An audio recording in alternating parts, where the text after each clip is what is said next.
ಇದೆಯಾ? ಶಕ್ತಿ ಎಲ್ಲಿ ಆಯ್ತು ಮೇಡಮ್, ಗ್ಯಾಸ್ ಸಿಕ್ಕೋದಿಲ್ಲ ನೋಡಿ. 1 ಗಂಟೆಗೆ ಬಂದು ನಿಲ್ಸಿರೋದು ಗಾಡಿ, ಇವಾಗ ಹೋಗ್ತಾ ಇದ್ದೀನಿ. 3 ಗಂಟೆ ಏನು ಸಂಪಾದನೆ ಮಾಡೋದು, ಏನು ಮನೆಗೆ ಕೊಡೋದು, ಸ್ಕೂಲ್ ಫೀಸ್ ಕಟ್ಟಬೇಕು.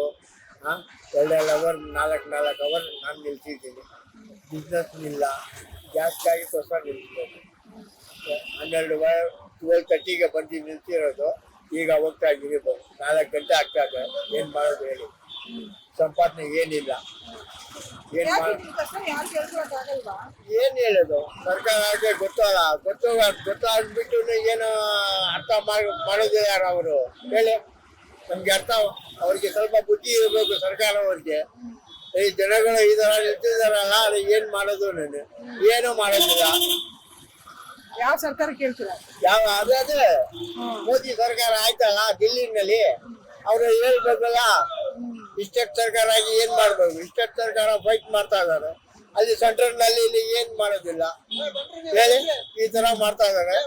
ಇನ್ನೂ ಊಟ ಮಾಡ್ಲಿಲ್ಲ, ಏನಿಲ್ಲ.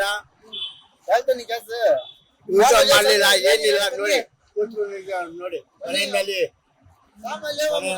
ಮನೆ ಖಾಲಿ ಬಿಟ್ಬಿಟ್ಟು ಇಲ್ಲಿ ಬಂದು ಸುತ್ತಾ ಇರ್ಬೇಕು ನಾವು ಹೇಳಿ. ಸ್ವಲ್ಪ ಅರ್ಥ ಮಾಡ್ಬೇಕು ಸರ್ಕಾರ. ಏನು ಅರ್ಥ ಮಾಡೋದಿಲ್ಲ ಸರ್ಕಾರ. ಏನ್ ಮಾಡೋದು? ನೀವ್ ಅರ್ಥ ಆಗೋ ತರ ಹೇಳ್ಬೇಕಲ್ವಾ ಸರ್ ಸರ್ಕಾರ? ಏನ್ ಹೇಳ್ಬೇಕು? ಅವ್ರಿಗೆ ಬುದ್ಧಿ ಇಲ್ಲ ನಾ ಹೇಳಿ. ಸರ್ಕಾರಕ್ಕೆ ಅವ್ರ ಕಣ್ಣಲ್ಲಿ ನೋಡ್ತಾ ಇರ್ಲಿಲ್ಲ ಹೇಳಿ. ಕಣ್ಣಲ್ಲಿ ನೋಡ್ತಾ ಇದ್ದಿಲ್ಲ ಜನಗಳು ಏನೇನ್ ಕಷ್ಟ ಮಾಡ್ತಾ ಇದಾರೆ, ಏನೇನ್ ಆ ತರ ಮಾಡ್ತಾರೆ. ಏನ್ ಮಾಡೋದು ಇನ್ನು ಹೇಳಿ. ಅಷ್ಟೇ ಏನಿಲ್ಲ ನೋಡಿ. 12:30ಗೆ ಬಂದು ಇವಾಗ 4 ಗಂಟೆ. ಏನ್ ಸಂಪಾದನೆ ಮಾಡಿ ಮನೆಗೆ ಕೊಡಬೇಕು, ಸ್ಕೂಲ್ ಫೀಸ್ ಕಟ್ಟಬೇಕು, ಓನರ್ಗೆ ಕೊಡಬೇಕು. ಯಾವ ತರ ನಾವು ಸಂಪಾದನೆ ಮಾಡೋದು? ಮನೆ ಬಾಡಿಗೆ ಎಲ್ಲ ಕಟ್ಟಬೇಕು. ಯಾರು ಕೊಡ್ತಾರೆ? ಯಾರೋ ಕೊಡೋದಿಲ್ಲ. ನಮ್ ಕಷ್ಟ ನಾವೇ ನೋಡ್ಕೊಳ್ಬೇಕು. ಸತ್ತೋಗ್ಬಿಟ್ಟು ನಾವೇ ಸತ್ತೋಗ್ಬೇಕು. ಗೌರ್ಮೆಂಟ್ ಡ್ಯೂಟಿನವ್ರಿಗೆ ಅವ್ರಿಗೆ ಏನಿಲ್ಲ ಪ್ರಾಬ್ಲಮ್. ನಮ್ಗೆ ಏನಾಗ್ತದೆ? ನಮ್ಗೇನ ಗಾಡಿಗೆ ಹೋಗೋಣ ಸಿಗ್ತದೆ, ಇಲ್ಲ ಏನೋ ಸಿಕ್ಕೋದಿಲ್ಲ. ಅಷ್ಟು ಆಯ್ತು ನಮ್ದು ಕತೆ ನೋಡಿ. ಡ್ರೈವರ್ಗಳು ಎಷ್ಟು ಹೇಳ್ತಿದ್ದಾರೆ. ಆ ಕೊನೆಯಲ್ಲಿಂದ ಈ ಕೊನೆಗಳು ಕಳ್ಕೊಂಡು ಬರ್ತಾ ಇದೀನಿ ಗಾಡಿಗಳು. ಆದ್ರೂ ಶಕ್ತಿ ಇದೆಯಲ್ಲ ಸರ್ ಗಾಡಿ ತೊಳೋಷ್ಟು? ಏನ್ ಮಾಡ್ತಾ ಇದೀಯಾ ಇವಾಗ? ಹೊಡ್ತಿ ಏನ್ ಮಾಡೋದು? ಕಲ್ಪನೆ ಬರ್ತಾ ಇರ್ಬೇಕು. ದೇವ್ರು ಏನೋ ಇವತ್ತು ಮುಟ್ಟು ಶಕ್ತಿ ಕೊಟ್ಟಿದ್ದಾರೆ. ಆಮೇಲೆ ದೇವ್ರ ಮುಟ್ಟನೆ.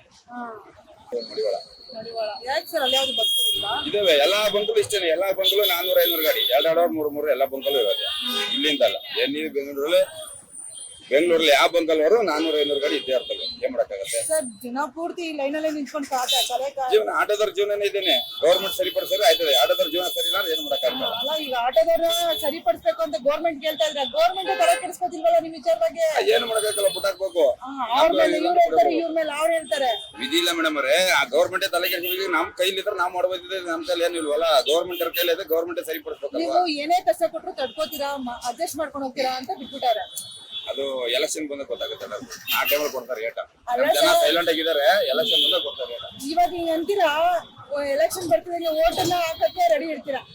ಯಾರು ಹೆಂಗ್ ಮಾಡ್ತಾರೋ ಗೊತ್ತಿಲ್ಲ. ನಾವಂತೂ ತಲೆ ಕೆಡಿಸ್ಕೊಳಕ್ಕಿಲ್ಲ. ಆ ಟೈಮ್ಗೆ ಏನ್ ಮಾಡ್ಬೇಕು ಅದ್ ಮಾಡ್ತೀವಿ. ಬೇರೆ ನಮ್ಗೆ ಈಗೆಲ್ಲ ಹುಷಾರಾಗ್ಬಿಟ್ಟಿದ್ದೀರಾ ಅಂತೀರಾ? ಎಷ್ಟೋ ಜನ ಬುದ್ಧಿ ಕಲ್ತಾವ್ರೆ. ನಮಗಿಂತ ಜಾಸ್ತಿ ಬುದ್ಧಿ ಕಲ್ತಾರ ತುಂಬಾ ಜನ ಅವರು. ಸರ್, ಎಂತ ಸರ್ಕಾರ ಬೇಕು ಅಂತೀರಾ? ನಿಮ್ ಪ್ರಾಬ್ಲಮ್ ನಾನೇ ಲೆಕ್ಕಾಚಾರಕ್ಕೆ ಹೇಳಬೇಕಂದ್ರೆ ನಮ್ಮ ಎಚ್ ಡಿ ಕುಮಾರಸ್ವಾಮಿ ಬೆಸ್ಟ್ ಅನ್ನ. ಅಲ್ಲ ಸರ್, ಇವಾಗ ಎಚ್ ಡಿ ಕುಮಾರಸ್ವಾಮಿ ಬೇಕು ಅಂತ ಇದ್ದೀರಾ. ಕೇಂದ್ರದಲ್ಲಿ ಇರೋದು ಅವರೇ, ಆಯ್ತಾ? ಪ್ರೆಷರ್ ಹಾಕ್ಬಿಟ್ಟು ಎಲ್ಲ ಅನುಕೂಲ ಮಾಡ್ಕೊಡ್ಬೋದಲ್ಲ ನಮ್ಮ ರಾಜ್ಯ ಸರ್ಕಾರಕ್ಕೆ. ಅನುಕೂಲ ಮಾಡಕ್ಕೆ ಈಗ ಅವ್ರಿಗೆಲ್ಲ ಅಷ್ಟಾಗಿ ಏನು ಮಾಡಕ್ ಆಯ್ತಲ್ವಲ್ಲ.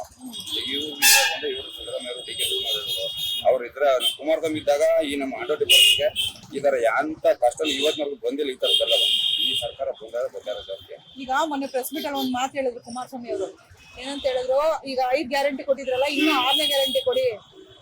ಏನು ಆಟೋ ಚಾಲಕರಿಗೆ 10,000 ರೂಪಾಯಿ ದತ್ತಿ ಕೊಡಿ, ಪ್ರೋತ್ಸಾಹಧನ ಕೊಡಿ ಅಂತ ಅಮೌಂಟ್ ಕೊಡಿ ಅಂತ ಹೇಳಿದ್ರು. ಕುಮಾರಸ್ವಾಮಿ ಅವರು ಮಾತಾಡಿದ್ರು, ನೋಡಿದ್ರೆ ನಾವು ಕೂಡ ಮಾತಾಡಿದ್ವಿ. ಇವ್ರುಗಳು ಯಾರು ಮಾಡಿದ್ವಲ್ಲ, ಯಾರು ತಲೆನೇ ಕೆಡ್ಸ್ಕೊಂಡ ಮಾಡೋದಿಲ್ಲ. ಬಂತು ತಲೆನೇ ಕೆಡ್ಸ್ಕೊಂಡಿಲ್ಲ. ನಿಮ್ ಕಷ್ಟ ಹಿಂಗ ಆಗಲ್ಲ, ಬರ್ರಪ್ಪ ಏನಾದ್ರು ನಮ್ ಕೈಲಿ ಮಾಡ್ತೀವಿ ಬಿಡ್ತೀವಿ ಅಂತ ಯಾರು ಒಂದು ಮಾತು ಕರೆಯನ್ನು ಕೊಟ್ಟಿಲ್ಲ, ಏನಿಲ್ಲ. ನಾವ್ ಯಾರನ್ನ ಕೇಳಕ್ಕಾಗತ್ತ? ನಾನು ನೀವೆಲ್ಲ ಅಡ್ಜಸ್ಟ್ ಮಾಡ್ಕೊಂಡು ಹೋಗ್ತಿರೋ, ಅದಕ್ಕೆ ಅವರು ಬಿಡಪ್ಪ ಅಡ್ಜಸ್ಟ್ ಮಾಡ್ಕೊಂಡು ಹೋಗ್ತಾರೆ. ಅಡ್ಜಸ್ಟ್ ಮಾಡ್ಕೊಳ್ಳೇಬೇಕಲ್ಲ. ಈಗ ಯಾರು ಹೊಡೆದಕ್ಕೆ ಏನ್ ಮಾಡಕ್ಕಾಗುತ್ತೆ ಮೇಡಮ್ ಅವರೇ? ಹೊಡೆದ್ರೆ ನೀವೇ ಹೊಡೆದ್ರೆ ನಮ್ಗೆ ಏನ್ ಬೇಕು ಅಂದ್ರೆ ತಲೆ ಕೆಡ್ಸ್ಕೊಂಡು ಸುಮ್ಮನೆ ಇರ್ತಾರ. ಏನ್ ಮಾಡಕ್ಕಾಗುತ್ತೆ? ಈಗ ನಮ್ ಸಂಸಾರ ನಾವು ನೋಡ್ಬೇಕು. ನೋಡಿ, ಬಿಸಿಲಲ್ಲಿ ನಿಂತ್ಕೊಳ್ಳಿ 10 ರೂಪಾಯಿ ಅದು ದುಡಿತಾ ಇದ್ವಿ, ಜೀವನ ಮಾಡ್ತಾ ಇದ್ವಿ. ಇನ್ನೊಬ್ಬರು ನಂಬಿಲ್ಲ, ನಮ್ಮನ್ನ ನಂಬಿ ಉಳ್ಕೋಬೇಕು. ಸರ್ಕಾರ ನಂಬಿನ ಬದುಕ್ತಾರೆ. ಸರ್ಕಾರದವ್ರು ನಂಬಿಕೆನೇ ಇಟ್ಕೋಬಾರ್ದು ಯಾವತ್ತು. ಅವ್ರು ಓಟ್ ಬೇಕು ಅನ್ನೋ ಟೈಮ್ಗೆ ಬಂದು ನಮ್ಮನೆ ಕದ ಬಡಿತಾರೆ. ದೊಡ್ಡರಲ್ಲಿ ಚಿಕ್ಕರಲ್ಲಿ ಮಗ ಅಂತಾರೆ, ಅಣ್ಣ ಅಂತಾರೆ, ಅಪ್ಪ ಅಂತಾರೆ. ಅವ್ರ ಕೆಲಸ ತೀರಿದ್ರೆ ನೀನ್ ಯಾವ ನಾಯಿ ಅಂತಾರ. ಸರ್ಕಾರ ಸರಿ, ನಾನು ಹೇಳ್ತೀನಿ. ಯಾರೇ ಬಂದ್ರು ಅಷ್ಟೇ, ಅವ್ರ ಬುದ್ಧಿನೇ ಸರಿ. ಸರ್ಕಾರದವ್ರು ಬೆಸ್ಟ್, ನಾಲೆಯಾಗೋ ಸರ್ಕಾರ ಬೆಸ್ಟ್ ಅಂತಂದ್ರೆ ಕುಮಾರಸ್ವಾಮಿ ಅವ್ರೊಬ್ರು ಬೆಸ್ಟ್. ಯಾಕಂದ್ರೆ ಈ ಡಿಪಾರ್ಟ್ಮೆಂಟ್ ಬಂದ್ರಿಂದ ಇಂಥ ಕಷ್ಟಗಳು ಯಾವತ್ತು ಬಂದಿಲ್ಲ ನನ್ ಕಣ್ಮಟ್ಟಿಗೆ. ಈ ಸರ್ಕಾರಗಳು ಬಂದ್ರೆ ಈ ತರ ನನಗೆ ಈ ಸರ್ಕಾರ ಅನ್ನೋದು ಹಿಡಿಯಲ್ಲ. ತುಂಬಾ ಮೋಸ. ಕುಮಾರಸ್ವಾಮಿ ಇದ್ದಾಗ ಡ್ರೈವರ್, ಆಟೋ ಡ್ರೈವರು ಅವರು ಇವು ಅಂತ ಯಾವ್ದು ಇಲ್ಲ.